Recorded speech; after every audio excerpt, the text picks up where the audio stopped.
Hi there, and welcome to the recording of the very first CETL workshop of 2017-2018 school year. This is the first workshop in a series of workshops on difficult discussions in the classroom. This one will particularly go over what it takes to set up an environment that is safe and comfortable for students that will encourage discussion the way we want to do discussion. So I want to introduce myself in case you don't know who I am. I'm Ashley Riddle. I will be the voice that you'll hear. This video was recorded during a live workshop, so we had participants in the room and they did some working together and some group activities. So those sections are cut out of the recording. Instead, we put in opportunities for you to pause and to think on the topics that those groups were working through. So at any point in the video, if you want to pause and think a little deeper on the topic, I definitely encourage you to do so. And then, of course, in the hub, you're going to see, in accompanied by this video, you're going to see the handouts and the copy of the PowerPoint that I used during the workshop and any other materials that were given to the participants. So I will let you get to the recording, and if you have any questions afterwards, please don't hesitate to contact me. My email is eariddle@okcu.edu. All right, happy watching. Okay, so welcome again. Thanks for coming to CETL's first workshop. We're going to be talking today about creating learning environments for healthy group discussions. So how that's going to set this workshop apart from we're going to talk about the rest of the series is this is talking about making preparations before class time, or what we're going to do the first day of class to kind of help make the environment better to encourage these kinds of discussions. So to start it off, because I'm funny like that, I have an excellent example of really good discussion facilitation for you all. In 1930, the Republican-controlled House of Representatives, in an effort to alleviate the effects of the Great Depression, passed the a tariff bill, the Hawley-Smoot Tariff Act, which raised or lowered, raised tariffs in an effort to collect more revenue for the federal government. Did it work? Anyone know the effects? It did not work, and the United States sank deeper into the Great Depression. Today, we have a similar debate over this. Anyone know what this is, class? Anyone? Anyone seen this before? The Laffer curve. Anyone know what this says? It says that at this point on the revenue curve, you will get exactly the same amount of revenue as at this point. This is very controversial. Does anyone know what Vice President Bush called this in 1980? Anyone? Something DOO economics. Voodoo economics. All right. All joking aside, let's look at our goals and objectives for today's workshop. Again, since we're doing things in series, the reason why we wanted to do that is that we always felt like we were trying to cram all of this information into that 50 minutes that we have with you guys before you have to rush off to class. And that just doesn't really allow us to get in there and dig deeper. So that's what our goal is now, is to maybe spend a little more time, work a little deeper on these topics before we move on. So today we're going to discuss the challenges that we face with classroom discussions. We're going to discuss the needs of our students when it comes to those discussions. We're going to look at some questions we can ask when preparing for classroom discussions. And we're going to talk about the importance of setting expectations and guidelines. So why? Well, hopefully once you leave here, you will have some simple, helpful steps that you can take to help you plan better group discussions. But overall, big picture, hopefully this can help bring to light some areas in which we can improve, which ultimately should help our students to deepen their learning, further engage with the materials, and teach them very important interpersonal skills, which we need more of. So this is how we're going to get there. You can see I've allotted for about 50 minutes. We're starting just a little bit late, so we're going to be relaxed with this and go with it. We're going to start off with an introductory activity. We're going to talk about challenges and needs. We're going to talk about planning those discussions. We're going to do an activity where we set some expectations, and then whatever time we have left, if any, we're going to wrap it up and ask questions, okay? So the first question is, what challenges have you had with classroom discussions? And do we have any of these in common, which we kind of already determined a little bit there. What needs do we think our students have? And how are these two lists related? So that's where I want to get with this today, is that we need to make sure we're addressing what our students' needs are and what our needs are, and make sure that we are, addressing all of those. And then we're going to talk about, as a group, how we could do better to meet our students' needs in these discussions.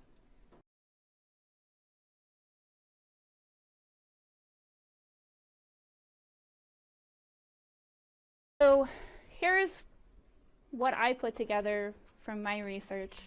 A classroom climate which is described as a sense of warmth and support within a learning context. So that's a really happy-feely concept, but this is one of the things that pops up on all the research that students need, is that climate needs to be warm and supportive. So here are just some, and each of your students may be different depending on where they are, their level of education, what their life is outside, just who they are culturally. We have all kinds of things to factor into what they may need, but ultimately students need a sense of belonging. So we have to work to develop that in the very beginning. They need to have accessibility, that's pretty obvious. They need to know that you care, and this could be done simply by learning their names and using their names during their discussion. I think is the most important. They want to know what's expected of them. We've said that already. This is really important to students today. They want to know the guidelines, the rubric, the grade, the exact thing they need to know. So while we are trying to push them out of their comfort zone with that, right, loosen up a little bit, enjoy the ride, right, we do need to acknowledge that this is a need of theirs. And so if we want them to feel comfortable and like they are supported in their needs, we have to at least acknowledge that they need this. So we have to find a way to address both. Okay, so hopefully that kind of gave you guys some insight into what might be needs. I know a couple things popped up that maybe we hadn't thought of before. The first question we should be asking ourselves when planning a discussion, whether online or in person, is what are the objectives for this discussion? And it's not just the objectives of the class, but your objectives personally. Are we wanting to teach our students to talk to one another? Make eye contact or whatever it is. It may not be like the main objective, but we want to list what our objectives are for this discussion. Because if we don't know what our objectives are in the beginning, we're going to have a hard time planning the appropriate way to go about it. So we're going to do that first. And then we're going to look at what format will work best. So are we doing teacher-led questioning in a group of 100 students? Or are we doing brainstorming where the teacher's leading? Are we doing small groups? They're going to come together and report out to big groups. Are we doing a debate style, depending on what we're talking about? Or are we doing a student-led discussion? So we need to think about what those formats would give us. And then we're going to talk about how the room should be arranged, assuming we're not online, because that's a different type of arrangement. But if we're in person, how should the room be arranged? Again, I know we're limited in some situations where we can't move tables and chairs around in every classroom, but we should address that when we're going into the discussion planning. So if we need to have the students sit a different way or in a different place because we know we're going to do this discussion later. Also keep in mind, will we need access to boards, tables, or walls? Are we asking them to brainstorm but then we don't give them anything to write on, or they have to walk across the room to get there? So just pretty basic stuff that we want to plan out in the beginning. And then number 4, sorry I'm skipping up, okay, what supplies or tools will the students need? And this is kind of an all-encompassing one. Are we talking about pen and paper, boards and markers, reading materials or excerpts that we want them to read? Or are we talking about they need to come prepared? That's a need. Or do they need to feel comfortable talking? So we go back to that needs again. So we need to make sure that if this is going to be a discussion they're going to feel uncomfortable with, we need to address that here. And then how much time will we need to discuss this? Probably a pretty difficult one to ascertain, but the important thing to think about is that when we're planning for time, we need to allow more time than we think we'll actually need. and be willing to be flexible. Because it's bad to have a really good conversation going where they're getting to the objectives of what the discussion was and say, well, I have to get this done because we have these other 3 things. So we have to plan our class around that. Now we have obviously instances where we still have to get things done and we still have to cover things, so you just need to plan for that. So I can only discuss this. So walk through these 5 things when you're planning a discussion and see if that doesn't help you plan a little bit better for something. We're going to talk about setting expectations because I think this is really important. And this is a couple of different areas of expectations to be set. As the instructor, you have to set expectations for the students. As we know, they want to know what those expectations are, right? So that's really important for them. That meets one of their needs, but also holds you accountable. So one example would be preparedness. I would like you to actually be prepared for this discussion by reading this. Now, how can we help them meet that? We can discuss it at the end of class before they leave, because we know we've already planned this out. We're going to do this next time. Try sending them an email. Maybe they read it, maybe they don't. I don't know. A discussion post, something on D2L in many different ways, maybe all of the above. But helping them, but making it clear in the very beginning that you expect them to be prepared. You expect participation. Maybe you don't. That's up to you. We want to make sure that we are being clear up front from the very beginning. I have this expectation, and you will be graded on it, and this is how you'll be graded on it. Because again, they got to know what, right? Quality of response. Again, another difficult one to ask, but something you have to address is one student's quality up to the other students. We're not comparing against students, but we all know that those students know whether or not their quality of response was appropriate or not. So, and then of course, respect for others and many other things that could pop up as your expectations, but having respect for others, which we'll talk a little more about. Here again, we're going to hold ourselves accountable, set expectations for ourselves as the instructor.